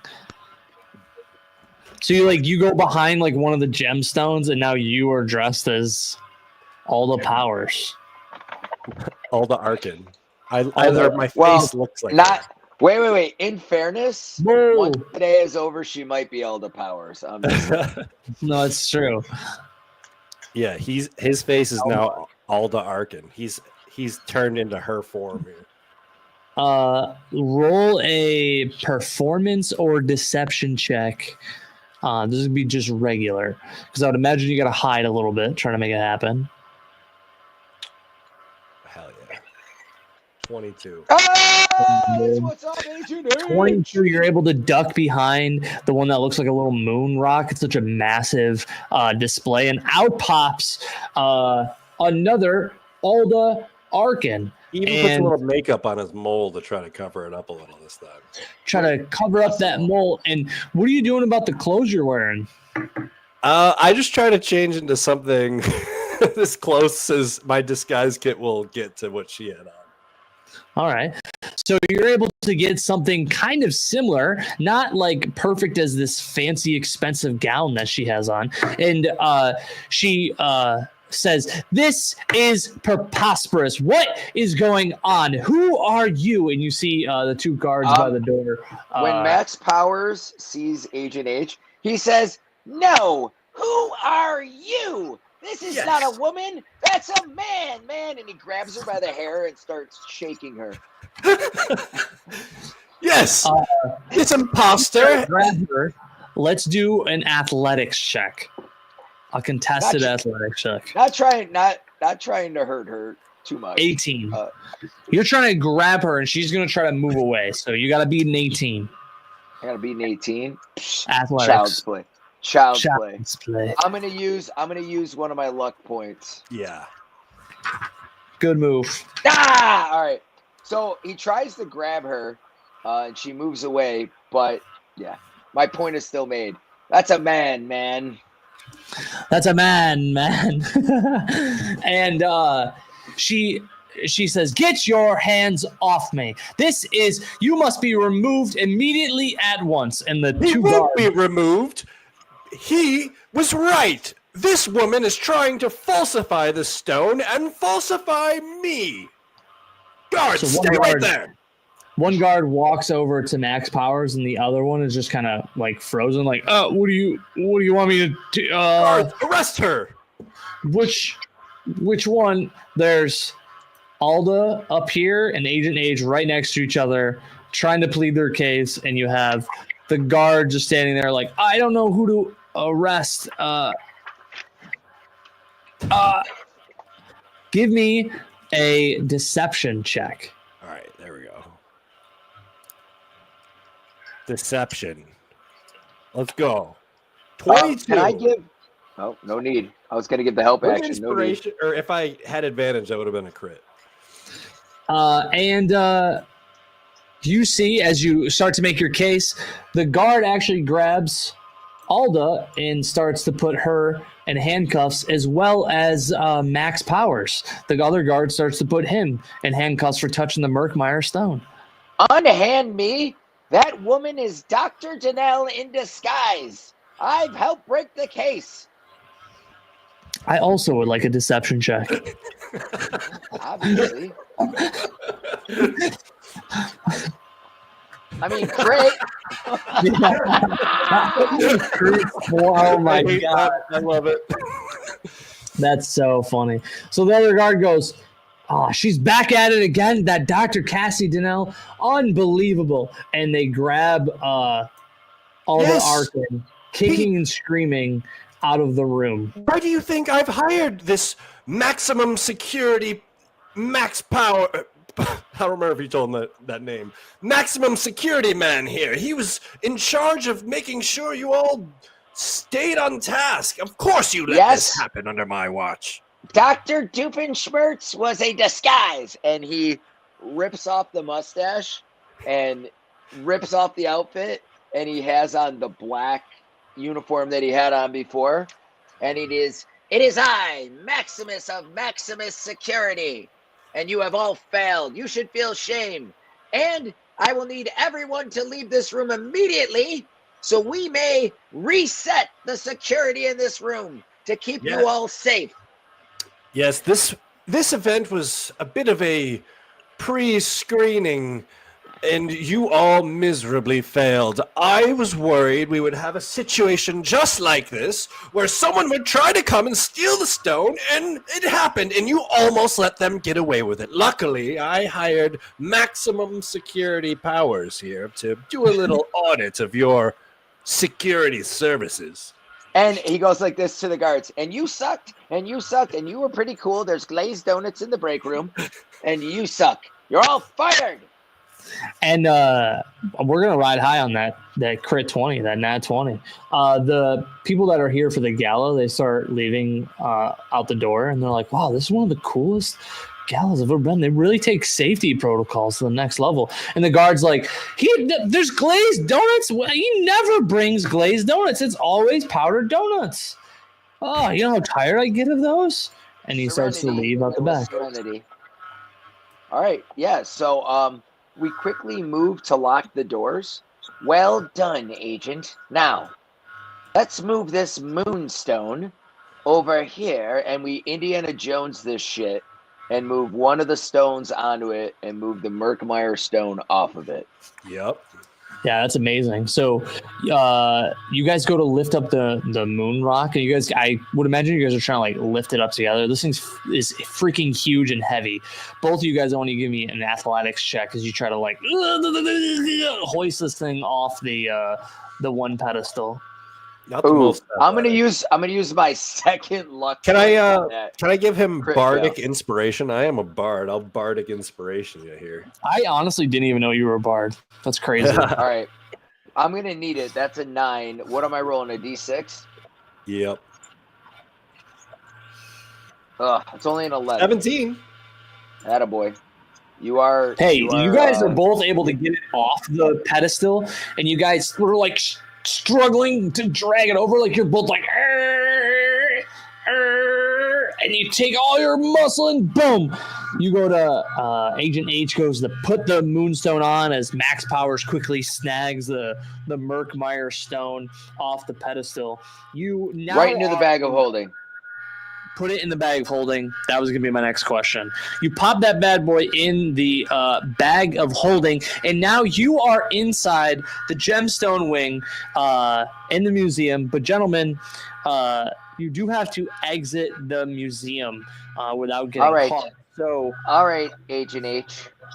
It all comes together now. We've done top. We've done teamwork. We've used our observational skills, and we finally put to work being physically fit. True. We have used our analytical thinking. We have negotiated. We have used our understanding and layout and our situational awareness. Yep. However, I know anus inside and out at this point. Exactly. We have used stealth, our infiltration, etc. But now, my friend, we must use the Uranus and use our understanding of the layout to escape. You will assume a new form and go through that duct. And he points to the the air duct that's like 3 feet up. Yep. You guys are, as you're point over to the air duct, over the intercom, you hear, "Boop, boop, boop. Thank you for visiting the Barkin Bluff Museum of Natural History. We are now officially closed. If you could kindly make your way to your nearest exit, we appreciate your time. And as always, thank you from Barkin Bluff Museum of Natural History." Boom, boom, boom. And to the west, you see the vent right about 3 feet off the ground. I give him the boost up and in. Agent H, what form are you taking?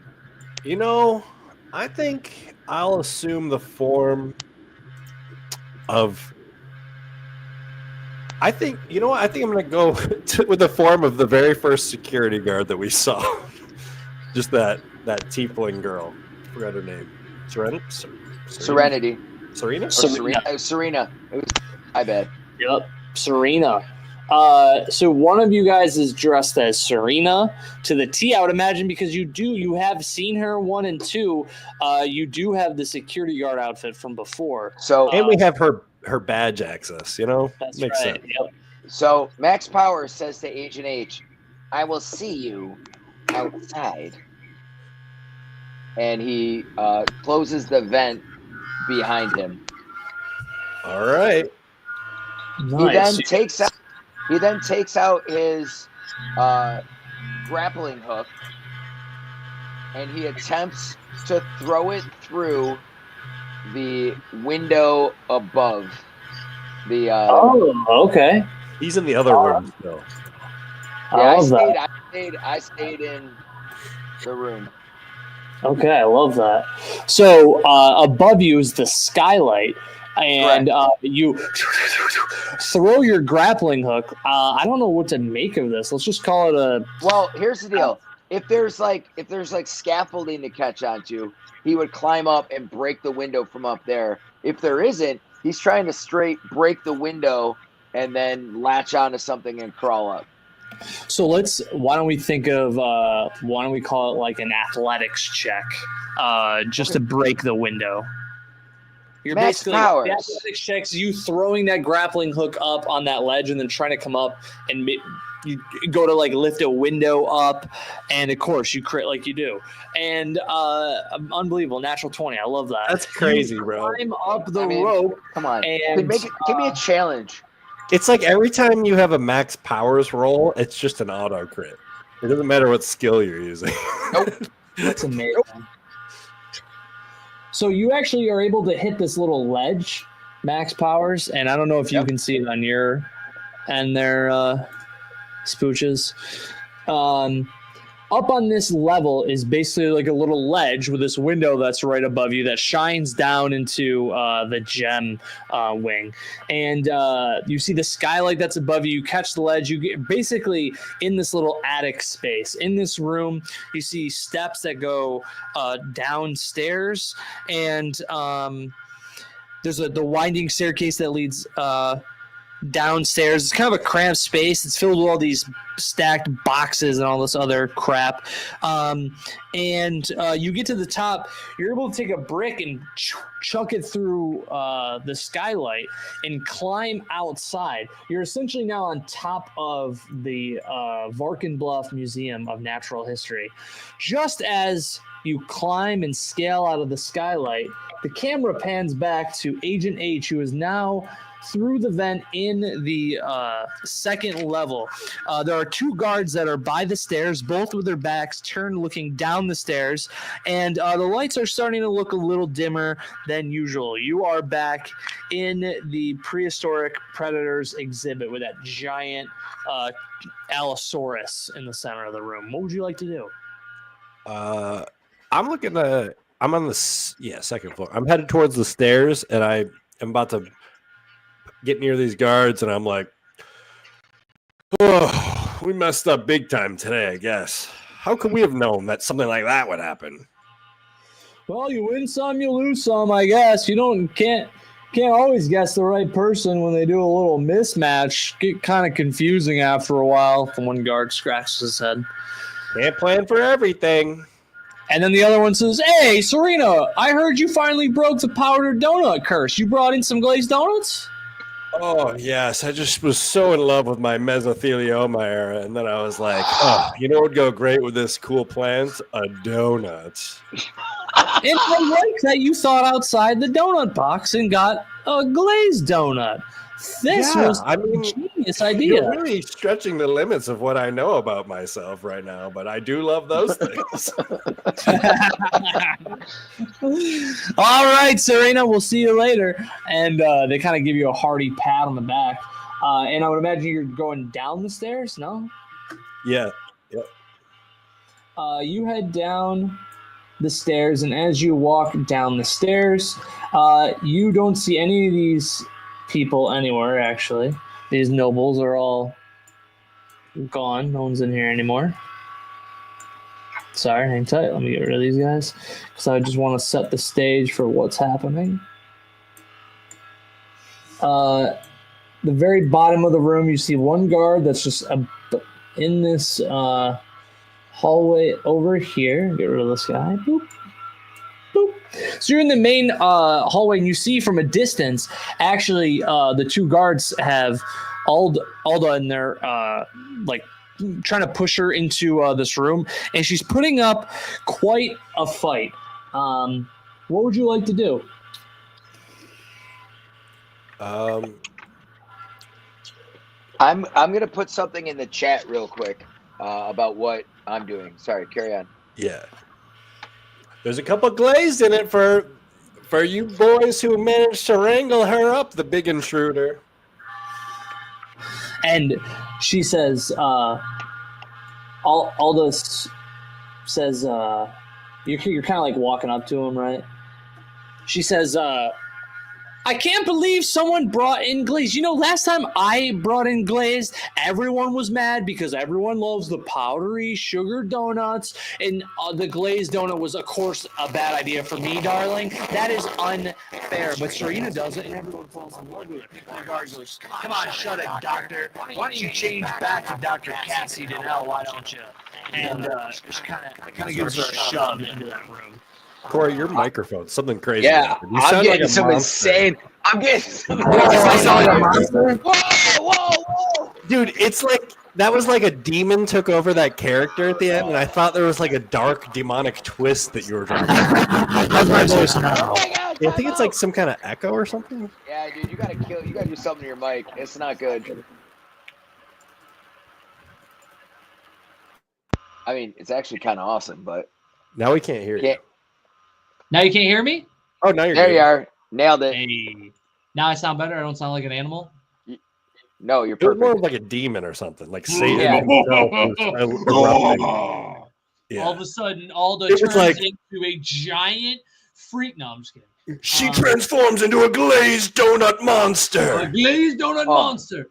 As Yes, you start- darling. The problem was that you got the shitty glaze from that gas station when everyone else loves the Krispy Kreme guy.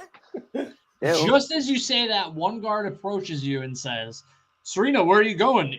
Isn't patrol on the second level for you? That's your shift started there about 5 minutes ago. And then the camera cuts to Max Powers, who's on top of the roof. He just rappels down, right to the front door. Dan, dan, dan, dan, dan, dan. Give me a dexterity saving throw. Dun, dun, dun, dun, dun, dun, dun. Do you not realize I'm Powers, Max if you read Powers? this, I'm going to be so mad. The 14. one, oh, I thought it was 14. a one. Never mind. Sorry. My thing 14 was- does it. 14 does it as you scale this two-story museum. You're basically scaling down like the column. You're like slinking down the column in the front, and you're able to peer your face into the front door. Some of the lights are off in the museum. It looks a little darker, but you can kind of see Agent H get accosted by the guard up front. Is there anything you'd like to do? Yeah, hell yeah.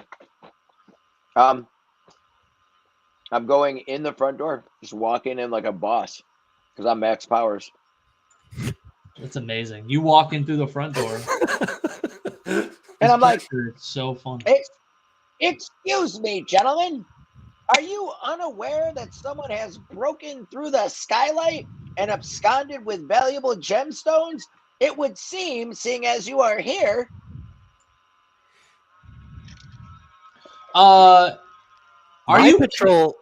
My patrol's in the mesothelioma region, and I was supposed to give a tour to the security guys on the first floor. You were supposed to be on the second floor. No, I swear you were supposed to be at you were supposed to be. What? No, You're all fired. You're all fired, especially you, young lady. And I point at Agent H because I see the mole. Mole. Both of you need to give me a deception check. Deception is my specialty. It's my middle name. Oh, all right. I'm going to use my last luck point. So something happens where it's kind of obvious, like Max has screwed up in some way. Maybe his mustache is slipping off or something. But then he's like, and you fell for this horrific disguise. You should feel ashamed of yourself. And he just rips it off and throws it on the ground. I am disgusted that you call yourselves security guards. Come. And the security guard looks at Agent H, who is technically Serena, and he says, "Oh my God, if we missed his mustache, think of what else we're missing." And he tries to grab you by the hand, Agent H, but is unable to do so, and he just keeps on running up the stairs in sheer urgency. I thought he was, he thought he was missing out on a love opportunity when he grabbed my hand. I thought that's where that was going. He was going to try to grab you and pull you, but you rolled so good on your deception, I didn't think it was a good fit. I think Serena here is just really disappointed in herself for letting this guard situation go. I think it's time for her to hang up her hat. I think I'm just gonna get into mesotheliomic planting, gardening from now on. Don't be so hard on yourself. I just need to teach you about anus. And he puts out his arm to escort her out. I'm all ears.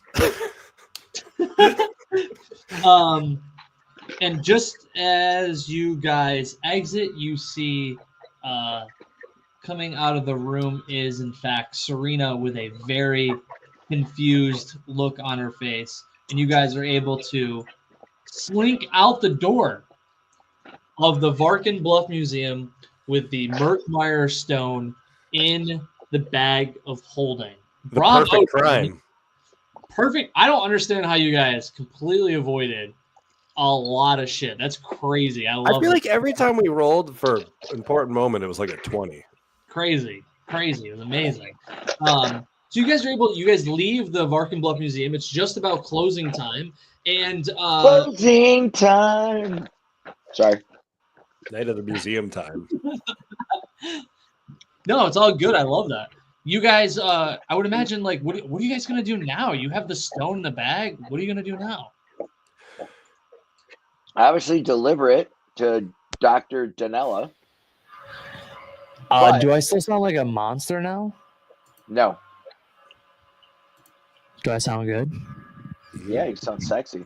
All right, thank God. So you guys hold on. Can we do a money check? Because if we hit it, we're still going to flash back. I just want to check. Yeah, let's do a money check. Let's check. Nope. It's going to show 28. Boo. That's okay. Still very happy with the amazing amount of money that we've raised and the support of the community. But I wanted to check because if we hit it, we're going to flash back like an MFer. You guys are gonna pull that right out of your pocket, huh? I was so ready. I was gonna be out of pocket, bro. Out of pocket, bro. You I was guys Serena head ready. back to the Quill here, and you meet the Sage's Quill, and the inn is very quiet. But right when you walk in, immediately in the corner you see Dr. Donnell, and she stands up from her seat when you guys walk in, and she says, oh, "Tell me, you were able to get the egg." We flash back real quick to like 24 hours ago when we were sitting back to back at the booth, and we shush her and go, "Be discreet," and we take a seat at our booth.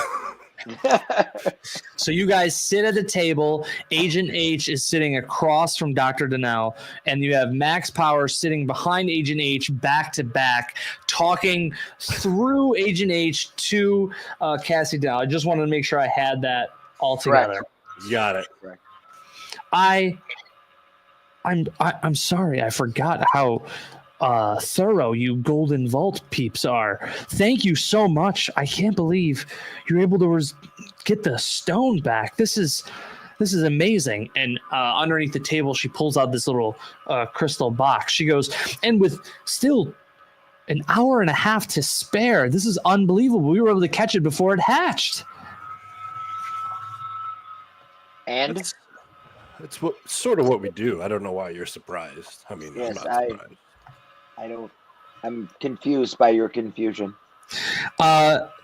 She goes to touch the egg without gloves on, and I think she all would know of a better. sudden, her joints stiffen, and she is like this, like a pencil in the seat. And she goes, "Oh dear, I forgot you can't touch this thing. How did you guys even get this in the back?" And she's like a stick. Aren't you like the expert of this thing, darling? Well, Yes, we just steal things. Well, good luck to you, and give her a little pat on the shoulder. And well, Agent H, our work here is done. Yeah, soul rigor mortis over here has her own problems to handle. I'm sure the egg will be fine. And she's just sitting like this in the booth, and you guys pat her on the shoulder, and you guys slowly walk out of the Sage's Quill. Yeah.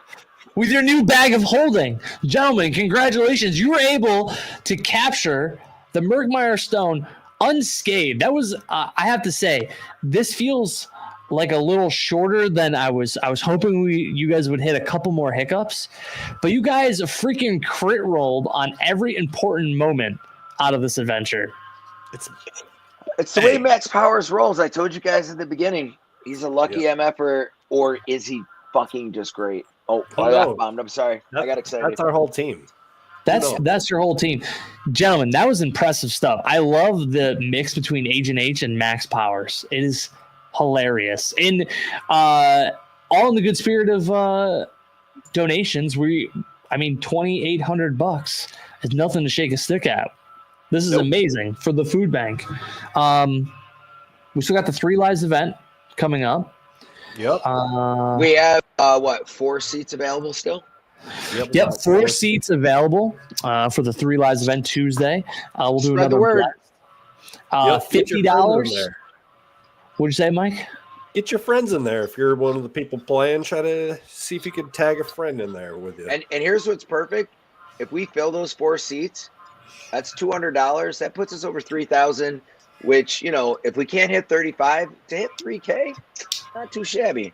Not too shabby, gentlemen. I looking forward to the 3 Lives event because it's going to be the second adventure out of this book, The Keys from the Golden Vault. I hope you guys enjoyed today's adventure and made you guys pumped about the Golden Vault. It's a cool little faction in the D&D realm. Word. And I don't know how many people watch, but I know the at least 5 or 6 of you in the chat were very active, and it's appreciated to know that someone's watching us do this. That's not why we do it, obviously. We're not talented enough to draw a huge audience, but guess what? We love this game. We have a great time, and to know that you're here supporting us is huge. And to raise money for this amazing cause, like, bro. And Syracuse won today. What? Also, just to like reiterate what the food bank is like, they do 2,500, or well, we have more than that. 2,000. What is it, like 2,800 something? You multiply that times 3, and that's how many meals these people are. 595 meals. Yeah, I did the math. Efficient. Yeah, there you go. That's almost 10,000 meals provided by your donations. That's how efficient donating to the food bank is. So, Word. Oh, Shadow Meg, can't wait to play with you on Tuesday. And Bernie, you know the way I roll. That's right. 3 Lives event. There'll be giveaways. Be a lot of fun to be had. Lots of food to eat. And even if you don't want to play at the table, you're still going to have the restaurant open. So get a drink, order some food, stop by, say hello, watch D&D get played. You guys can watch us play, and interact, and it'll be cool. Yep. Totally pumped. Gentlemen, and we may or may not be cosplaying. I don't know. Maybe. May or may not. Who knows? Just saying. We may or may not be turning 3 Lives into an afterlife casino. Do you guys want to take a ferryman through the River Styx to come play with us? That's on you. I mean, it may or may not happen. That's on you. Hadley, you've never spoken truer words ever. Ever. What a way that's the way to end it right there. It really is. I mean, I got nothing better than that. Gentlemen, you're the best. I appreciate you. Hey, Corey, bravo. It's hard to DM. Bro. This adventure should have gone a little bit longer, but you guys rolled so hot. Amazing. That's what she said. Sorry, Corey. That's not on you. We just brought characters that were extremely competent and good at being spies. I mean, Max is so good. Just ask him. He'll tell you he's so good. It was just going to happen that way. That's amazing. I can't wait to play with you guys on Tuesday. The only bummer about Tuesday is I don't get to play with you guys. We gotta, divide and conquer. Otherwise, nothing but love. That's true. Amazing. Thank you, gentlemen. Hey, cheers. Just come hang out. If you don't have a spot, come hang out at 3 Lives with us. Spread the word. Bring a friend or 10. Regardless. Word. Oh, Bernie, because virtual dice love max powers, real dice hate me. Yeah, the Dennis curse. Thank you, everybody. Peace.